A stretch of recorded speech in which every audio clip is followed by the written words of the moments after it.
Please like and subscribe. Horror movie night ruined by a demon spawn. I went over to my friend's place tonight for what was supposed to be a ghost movie marathon. We planned for pizza dinner with her kid. It's a 3-year-old boy stuck in his terrible 2 phase. And then she was going to take him over to her parents to spend the night since I was gonna stay at her place. Well, we finish dinner and start making our way to the car with his overnight bag when he starts losing his shit. Crying and yelling about how he doesn't want to go to her parents. She wrangles him into the car and the whole 20-minute drive over it was non-stop wailing, like I don't even know how he was taking breaths because it sounded like one long continuous banshee yell. We finally get to her parents and she calls her mom to come get him out of the car thinking that will be easier, and as soon as her mom opens his door he yells "I don't wanna go with Mimi," and slips off his sandals and chucks it at her face. Grandmas are a whole different breed because despite this she was like, "Honey, come on, Mimi wants to read you stories and get some cuddles with you so mommy gets some time with her friend." But the kid wouldn't budge. So my friend has to get off the car to get him out and try and take him inside and he was not having it. He was kicking and screaming and hitting and when she finally got him out he managed to slip out of her grip and throw himself dramatically down on the driveway. And this was when the fatal line of "I can't leave him this way" was uttered. She apologized to her mom and said maybe he'll want to come next weekend and starts putting him back in the car. Meanwhile I'm sitting in the passenger seat like excuse me, what? Then she gets back in and is like "I'm sorry, it just hurts to see him so upset. We'll just watch something quick with him until he falls asleep and then we can start our movies." Y'all, I suffered through 2 corny holiday specials. If you don't know what that is, please consider yourself very lucky. It's some god-awful character this guy made on YouTube for kids and it made me want to gouge my eyes out. Both videos were over 30 minutes each. After the second video, and second failed attempt to put him to bed, I decided to just call it a night. My friend begged me to still stay over and said we can just watch the cartoon movies with him. No shade to those movies, because they're cute and all, but I'm trying to be jump scared, so I declined and came home to my beautifully silent child-free apartment. Now I'm gonna get high and watch a movie by myself. Wow, gross, the kid learned tantrums get him what he wants. Way to go, Mom. Exactly. I watch my nephew pull this shit all the time. He's turning into a full-on brat. See, this is why I think I'd make an awful parent. I wouldn't say, "Oh, I can't stand seeing him like this." I'd be saying, "You're going to your grandparents, I don't care how much you scream. You cannot act like this, it's wrong. I will carry you in there if I have to." I don't have an ounce of patience for that crap. So I choose to not put myself and a child in that situation. Quote. I don't have an ounce of patience for that crap. End quote. No, not taking shit from a 3-year-old is actually good parenting, but you don't want to be in that situation and that makes sense. I work with kids and some get shell-shocked when I actually put up boundaries. I don't care how resistant you are. Insert thing they don't want right now, same with consequences.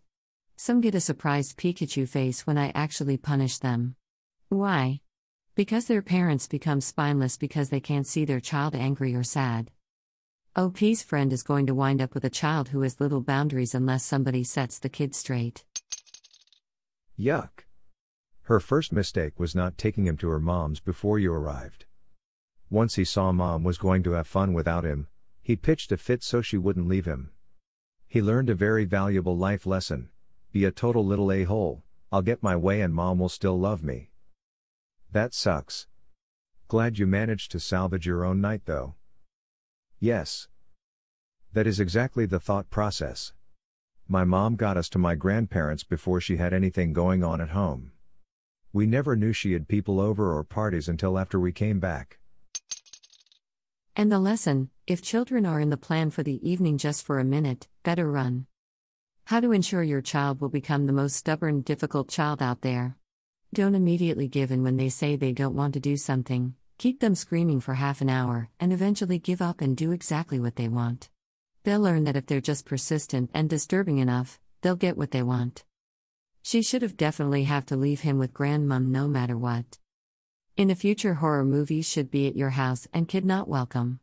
Should be dropped off before your friend gets there. If they show up with a kid, say no and don't let them in. And this is the exact reason I don't invite parents in any party or gathering I organize. It is a straight, firm and solid nope. You gave me post-traumatic stress disorder when you said, clown nerd. I've honestly concluded that parents are just in a different lifestyle than someone you can hang out with if you don't share it. Should have just put on the movie. The kid would have been asleep in 20 minutes. Quote. And this was when the fatal line of "I can't leave him this way" was uttered. End quote. I always say that you have to be stupid to breed. And now we have a measurement of the stupidity of mommies. They're not as smart as a 3-year-old. It's a holiday. Maybe it's time to ghost Miss. Lives for her precious baby. And she is fired. Should have told him to shut the F up or he's grounded for a week, then buy earmuffs when he tries the tantrum shit when grounded. Well, this is why I'm child-free. I definitely wouldn't be sticking around for shit videos. The best approach is to skip bratly dinner time too, and agree to show up after people have disposed of their snatchling elsewhere. Nothing about the stuff beforehand sounds appealing to me at all. Looks like the reason why he screams and cries like that is because he knows mommy will give in and he'll get what he wants. Seriously, he can't be kicking and screaming like that forever. She's gonna have to suck it up and not give him what he wants when he's having a tantrum. I'm actually sympathetic to both you and the kid. You took your time out to go have plans, and your friend didn't plan accordingly with their kid. That's wasted your time. You had to sit through garbage movies, and it's just not fair to you at all. I'm also sympathetic towards the kid, surprisingly, because I remember how effing frustrating and awful it was to be a child and being forced to stay somewhere I didn't want to be. It felt awful to be so powerless, having adults just decide for me when to eat, sleep, shower, where to go, how to play, and that I had to do what they said. The fact I might not want to leave the comfort of my own bedroom because I was feeling anxious or just not wanting to leave my own effing home didn't matter. I had to do what everyone else wanted. God, I still have resentments today. But I never threw a tantrum like that. Nevertheless, that sounds like a lot of distress disproportionate to the stimulus. The solution I think was difficult to decide. I think trying to talk with a kid to determine exactly what the problem was and trying to de-escalate and help the child decompress could have been more beneficial. Then, if it was just the kid being a shitty little brat, lay on the consequences for not respecting time that your parents may want. It's one of the main reasons I'm child-free and got sterilized. I effing hated being a child. I'd never want to inflict that same sense of frustrating powerlessness onto somebody. No kids. My new salon policy I didn't know I needed to create. Too long. Didn't read. A lady brings needy child to her private nail appointment without asking, destroys my nail studio, drives me mentally insane, runs my appointment schedule an hour behind for the day, then tips me $2 and leaves without getting to finish. Hey guys, it's your friendly neighborhood child-free nail tech back with another horror story. Oh my god. I had an old friend from high school book an appointment with me. I'm a home nail tech, so like, no guests, no extras because there's no room. I honestly thought that was common sense. I have never had an issue before. This lady is here. I open the door and she's standing there with her probably about 4 or 5-year-old daughter. And I'm like, oh my effing god no. I don't know why I didn't turn her away right then, but she was like, she'll just sit on my phone. It can entertain her all day, don't worry. Biggest lie I've ever heard, and I knew it right away. Anyway. We start her appointment and her daughter has to go to the bathroom.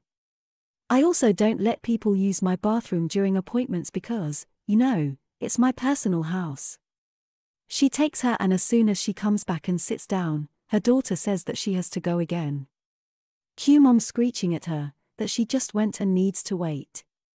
She ends up taking her again. This happens through the entire 2.5-hour appointment. It was only supposed to be an hour and a half, but her daughter dragged it out and made me late for the rest of my appointments. She brought her to the bathroom at least 14 times. Just because the girl was bored and wanted attention. Poor kid. She's 5, and you brought her to a boring appointment that's for you and not her. Then she says, "I'm cold. I need a blanket." Mom says, "I don't have one." The child proceeds to throw a temper tantrum. It starts throwing pillows from my couch all over. One hit my nail desk and gel polishes, glitters, things of crystals just went flying everywhere. Acrylic powder knocked over and spilled everywhere. Mom didn't even say sorry or anything. So I turn the air off and this hellspawn says she's hot. Instantly.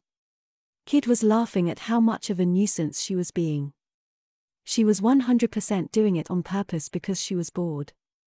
So after basically 3 hours of turning the air on and off, getting her kid glasses of water that she'd later spill and ask for more, starting and stopping so her kid could go to the bathroom for no reason, listening to her call her baby's dad, and yelling at him to come pick their kid up, him not coming, and all this, I couldn't even finish the design on her nails and she had me just topcoat so she could go half finished.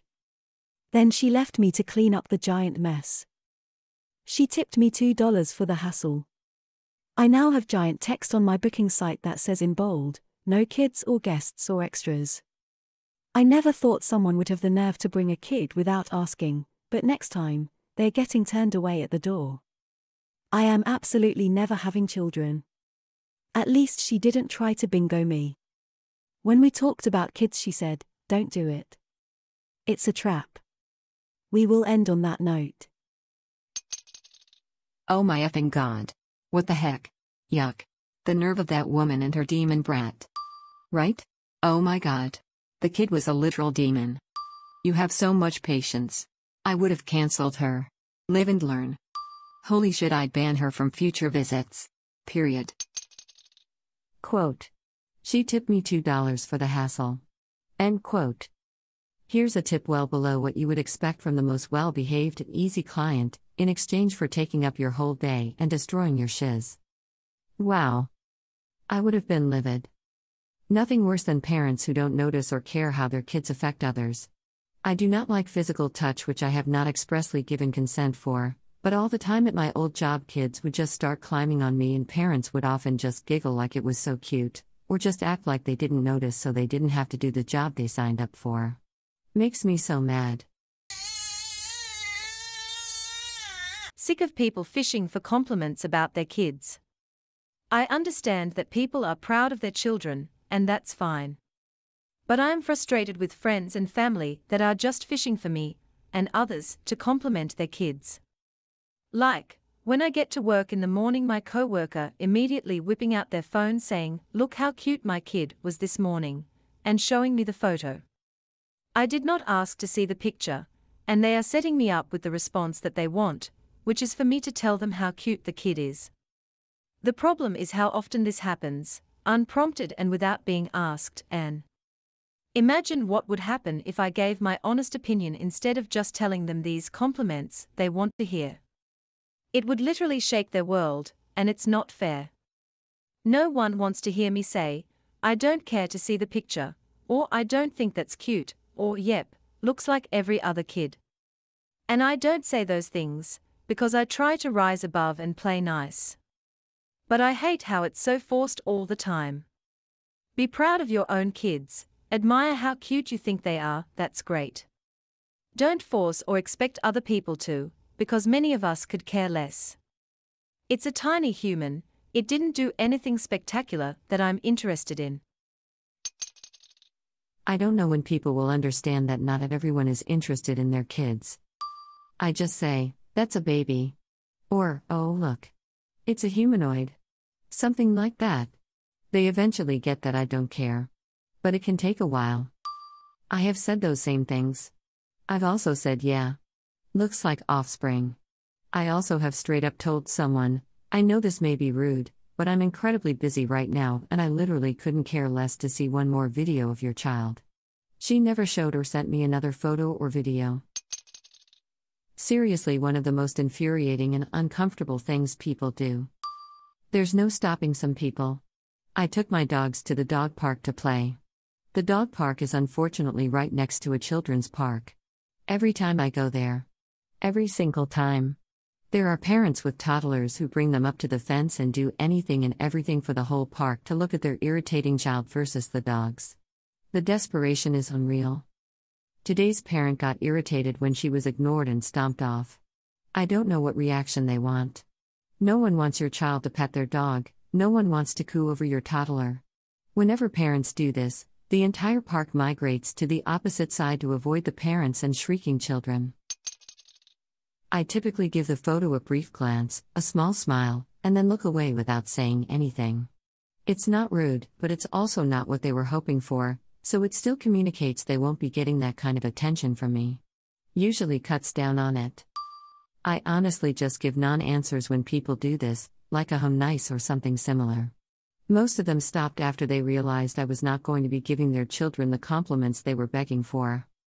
I'm not ashamed of being rude if it means people shut up about their kids. Please like and subscribe.